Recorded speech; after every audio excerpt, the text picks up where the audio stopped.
चतुर किसान की जादुई कहानी। एक छोटे से गांव में एक गरीब किसान रहता था। उसका नाम रामू था। रामू बहुत मेहनती और ईमानदार था, लेकिन उसकी हालत खराब थी और उसकी फसल भी बहुत अच्छी नहीं होती थी।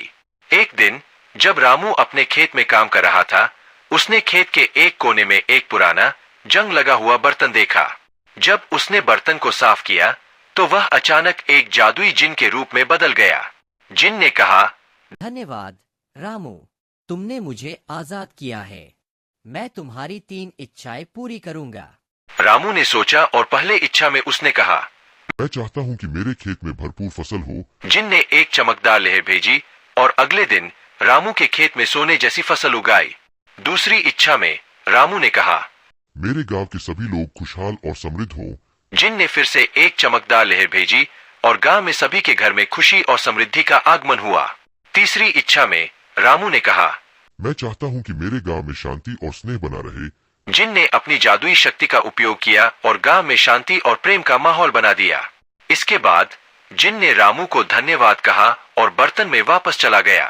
रामू ने अपनी इच्छाओं को पूरी होने के बाद अपने जीवन को और भी बेहतर बना दिया और हमेशा याद रखा कि ईमानदारी और दयालुता का फल मीठा होता है। इस कहानी से हमें यह सीखने को मिलता है कि अगर हम अपने अच्छे कर्मों और दयालुता के साथ जीवन जीते हैं तो जादुई परिणाम भी मिल सकते हैं।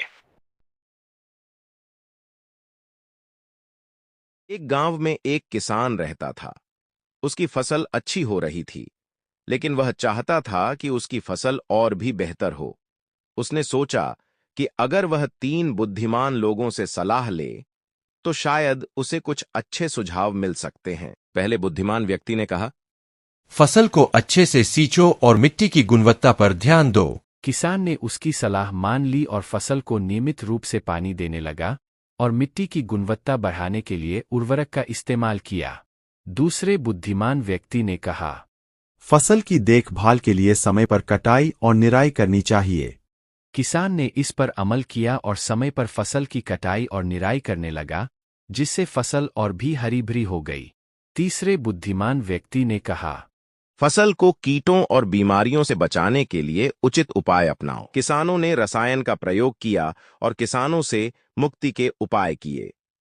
कुछ ही समय में किसान की फसल इतनी शानदार हो गई कि पूरे गांव में उसकी चर्चा होने लगी।